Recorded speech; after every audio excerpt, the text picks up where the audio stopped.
What's going on, everybody? Welcome on in the Vikings Now by Chat Sports. My name is Patrick Siepman. Coming up on today's show, want to get you guys the latest news and notes that we are hearing from days 3 and 4 of Vikings training camp. Now, later on today, they do have their first padded practice, so we'll have another video just going over what happened in that practice. But before we do so, I do want to get you guys some injury news here on wide receiver Justin Jefferson. Also, shout out to Kevin Seifert, new profile picture on Twitter. But him tweeting out, receiver Justin Jefferson left the second day of practice because of leg tightness. He was diagnosed with a strained left hamstring and will be reevaluated this week. I said this on a previous show, put Jefferson on ice. There's no reason he should be out there for any training camp practices, any games during the preseason. He could just show up a day before week 1, and I would have full faith on him being ready to go. So a little scary, I will say, in hamstring injury, considering this is the same hammy that knocked him out for majority of the 2023 season. So I got some concern there, but hopefully he gets that thing at 100%, and then we can just hit the ground running week 1 versus the Bears. But if you guys are excited that football is back, finally some real stuff to talk about, no more BS rumors. You guys always love to give me a hard time on in the comment section, but we got real football to discuss. And if you guys are fired up about it, give me a SKOL down below in the comment section. Make it look like US Bank Stadium on game day. All right, so the top takeaway, probably the reason why you clicked on this video, J.J. McCarthy has looked the part. Now, even though you guys know I am a massive J.J. McCarthy fan, I'm a believer. I think he is going to be the truth and the face of this franchise. But I will be honest, I was a little nervous just heading into training camp, just because, anything can happen. Like, what if he goes out there, he looks terrible, he looks bad in the preseason, like, won't be feeling too confident heading into the regular season. That hasn't been the case. He has been absolutely balling out. And I actually want to get you guys quickly here a quote from Alec Lewis. He was at training camp this past weekend, and on Saturday, he said this. Saturday, early in the team period, quarterback J.J. McCarthy faked a handoff, eyed the defense, and curved a pass into a small area near the right sideline where only the receiver, Jalen Nailor, could make the catch.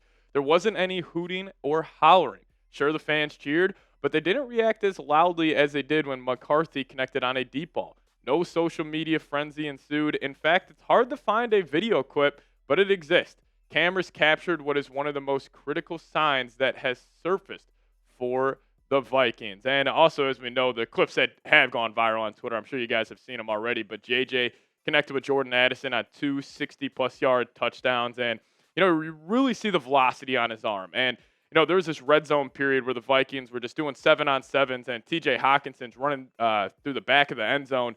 Defenders are kind of sandwiching him, and he just delivers a rifle in between. Like, the velocity is ridiculous he has on the football. Now, the question becomes with his arm, because the arm talent is there, but it's just layering the football, just kind of fitting into those soft zones. But so far, so good for McCarthy. And Alec also said this: any in-depth evaluation would be foolish until Monday, which I agree with.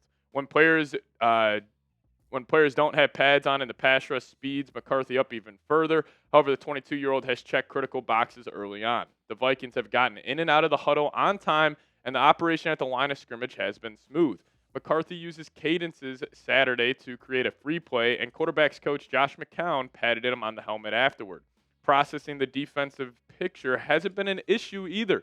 McCarthy executed Saturday's red zone period as well as anyone could have hoped. And so far so good for McCarthy. And I will say the one positive of him being out for the whole rookie year in the NFL is he just dove into the playbook. He knows how to get everybody in and out. He seems in full command of this offense because this is a guy, and we know he's a football sicko. Whatever his ceiling is, he will reach that ceiling. He seems on top of it. He has all that information just stored in his head. Now we're finally getting to see it out there on the practice field, so all good there. But last week we did discuss a report about how it could be used during the preseason, and Thor Nystrom is confirming this, saying, I can confirm something that the Vikings have strongly hinted at. J.J. McCarthy will play in the first preseason game against the Houston Texans, but the plan is to sit him out the last 2 against the Patriots and the Titans.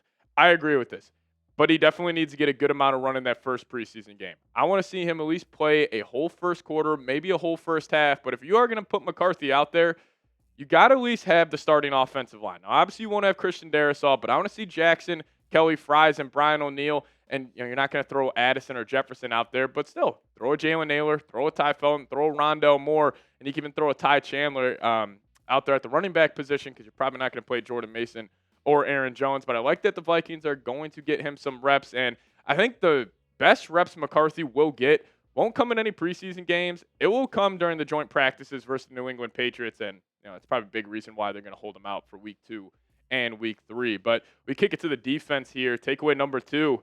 Jonathan Grenard, one of the most underrated edge rushers in the National Football League. He's looking the part, and he's dominating here early on. Now, Willard Gatz of Sports Illustrated writing this up this past week saying Jonathan Grenard is a monster. I counted at least 2 would-be sacks and 2 TFLs against the run over the course of this practice. There was one sequence where he set the edge for a run stop and then burst into the backfield for a sack on consecutive plays. He did it both against the second-team offense and the starters, who are admittedly without Christian Darrisaw. The additions of Jonathan Allen and Javon Hargrave in the middle should only help Grenard and Andrew Van Ginkel continue to dominate. And, with Jonathan Grenard ending the peak of his athletic, just prowess here in the NFL, I think we're going to see the best version of him this upcoming season. I think this past year where he was fantastic, should have been an All-Pro. I was shocked he wasn't. But I think this upcoming season, like if you look up at the end of the year and he's got 14, 15 sacks, I think that could definitely be on the table. And something that was very cool, the Vikings were actually using all 3 of these guys on the field at the same time. That was the first time we saw it because the days 1 and 2 of training camp, we didn't really see Van Ginkel and Grenard and Turner all lined up on the field at the same time. But Brian Flores added that mix on the Saturday practice. So again, huge question mark around Turner and this defense. How can you get this guy out there on the football field more? But he looks massive. He looks like he added about 10 pounds on his frame.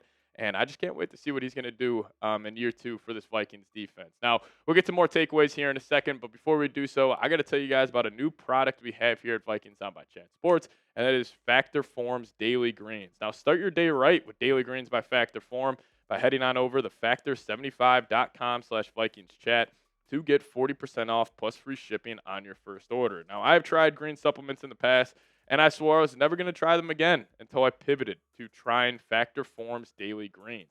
Most of us dread drinking greens, but Factor Form changed the game. You actually crave your greens as the sister brand to Factor Meals.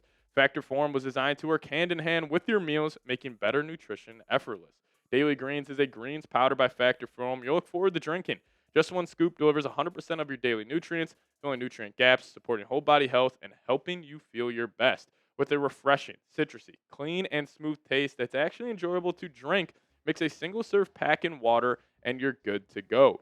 Daily Greens by Factor Form is made from real vegetables, packed with a whole serving of kale and spinach without tasting like it. And my favorite part, in a blind taste test, Daily Greens ranked number 1 in taste, texture, and aroma, beating out some of the biggest names in the industry. So start your day right with Daily Greens by Factor Form at factor75.com/VikingsChat to get 40% off plus free shipping on your first order. That's factor75.com/VikingsChat for 40% off plus free shipping. Hit that link in the comment section and description of today's show. Factor75.com/VikingsChat.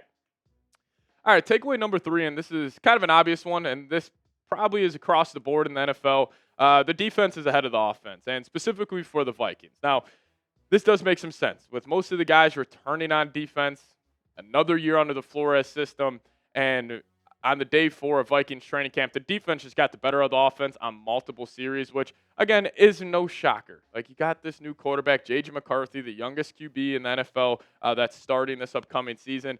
And with Brian Flores, with how loaded that side of the field is now for Minnesota, they should be ahead. And I was saying this on a show last week. This defense is starting to have like a walk-off-the-bus feel, where you just start looking around. It's like there's Hargrave, Jonathan Allen, Grenard, Dallas Turner, all these playmakers on the defensive line. And then even in the secondary, Byron Murphy has had an unreal training camp. J.J. McCarthy, I honestly think one of his better throws that I saw was actually an incompletion. He stepped up in the pocket, uncorked a massive throw to Jalen Naylor, and Byron Murphy was able to just catch back up to the ball, have a crazy pass breakup over the top. So he's looking great, which is obviously positive with the secondary having some issues, or at least just some question marks heading into the season. But I think in September, the backbone of this team will be the defense. And, I am assuming the Vikings will go through some problems offensively where maybe they're not coming out there and they're dropping 30-plus points a game. I still think they'll be somewhat efficient, but this defense is going to have to carry.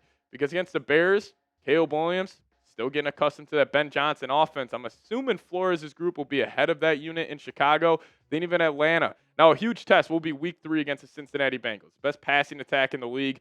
But even after that, like the Steelers offense, the Browns offense, like for the first 5 weeks of the season, I think the Vikings defense will have a significant advantage. So I think they'll carry this team in September. And another key part of the defense, I got some good news. Josh Metellus ended up getting paid. Shout out to the GM Kwesi Adolfo-Mensah for getting this done.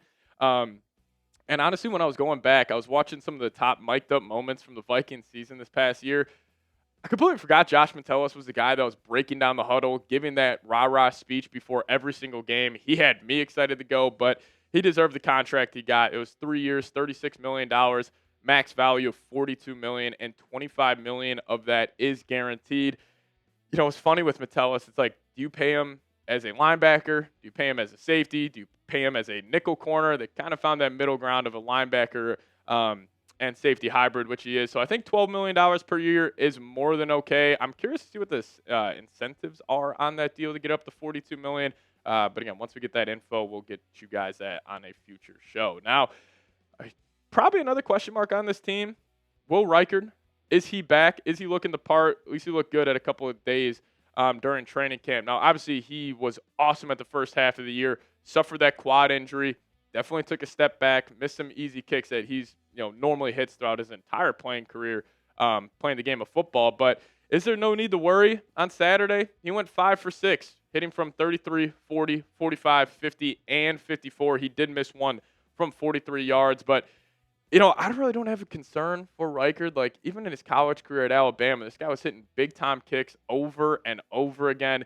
I feel like he's got that clutch gene in him. So if I don't need to worry about the kicker position, that would be absolutely awesome. So we'll wait and see how it plays out, but definitely a positive sign that Will Reichard is getting back to who he looked like during the first half of the season compared to the second half. But if you guys made it to the end of today's show, we appreciate all of the real ones for watching. Give me a SKOL down below in the comment section and hit that subscribe button. Another video coming out probably about 5 p.m., 5:30 Central Time later today, talking about the first padded practice. So make sure you guys tune in then, and we'll see you guys next time. As always, SKOL Vikes.